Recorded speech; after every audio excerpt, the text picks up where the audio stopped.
बालेश्वरा बोलसर रास्ता निर्माण पर शुभ देले आसिका विधायक।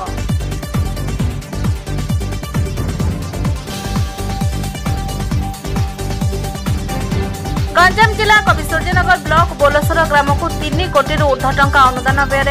नूतन रास्ता निर्माण पर आज आसिका विधायक सरोज पाढ़ी भित्तिप्रस्तर स्थापन करछंती। ए अवसर में बोलसर ग्राम में अनुष्ठित साधारण सभा विधायक श्री पाढ़ी गाँ विकास पर सरकार सबुबले उद्यम करुछंती एवं बोलसर पंचायत विकास पर निजे चेष्टित अछंती बोली मत रखिथिले। प्रति पंचायत उन्नति बहु आगे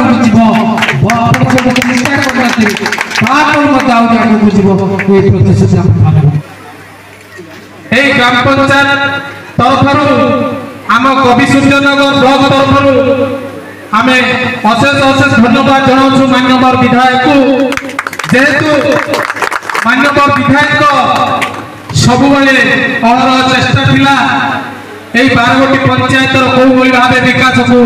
आग को नेबा पाई जो भाई माने ए रोड रे आज को 2 वर्ष धरी खाल खोड़ा कादरे जो जीवा आसिया करथिले मु भाबुची सेही भाबे हमकु ए रास्ता बोधे दिसु न थाई हुए तो से मानकर प्राइवेट व्यक्तिगत हेलिकॉप्टर थिबो से हेलिकॉप्टर मध्ये कविसूर्यनगर को जीवा आसिया करथिले मु विशेष किछि कहबी पुंडी थरे आम मान्यवर विधायक प्रथम थर पाई एई रास्ता आज भित्तिप्रस्तर स्थापन करछंती एवं सेई विधायक महोदय को मोर बड़ भाई संजय भाई एई ग्राम पंचायत विकास पाई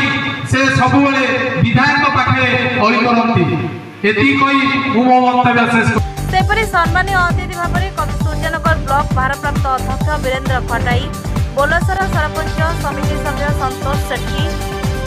पाइक जमुना सरपंच सत्यवान साहू सुबड़ा सरपंच नंदिया गड़ा सुनापल्ली कन्यारी बोरसिंह समेत बहुत निर्वाचित प्रतिनिधि जोग देथिबा बेले कार्यक्रम को पूर्वतन सरपंच प्रतिनिधि संजय साई परिचालना करबा सह सहयोग करथिबा जणाଯାଇଛି।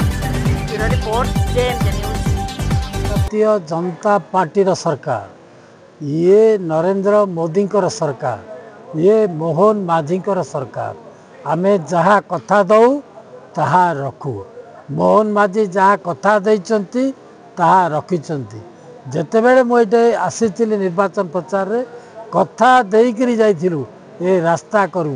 तापरे मोहन चरण माझी पाखरे आमे बसलु सर निर्वाचन आमे कथा देइचु ना जदि कथा देइचंती रखा पड़ो आमर मान्यवर मुख्यमंत्री लोकप्रिय मुख्यमंत्री मोहन माझी सांगे सांगे ये टंका देले एवं 7 कोटी ऊर्ध्व टंका आम चेयरमैन बाबू गाँव को नाचुणीबाड़ी मधुर जल रोड को देइचंती एवं आसिका निर्वाचन मंडल रे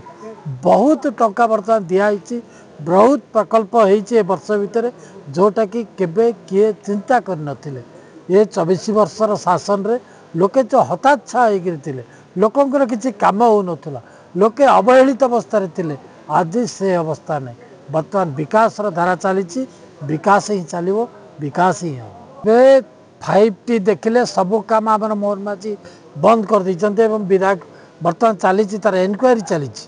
आम सरकार स्वच्छता उपरे निर्भर करुच्ची स्वच्छता उपरे चली मोहन माझी सरकार स्वच्छ सरकार एवं निश्चित भाव में भल काम हम स्वच्छ काम हम ए कौन प्रकार सन्देह करना।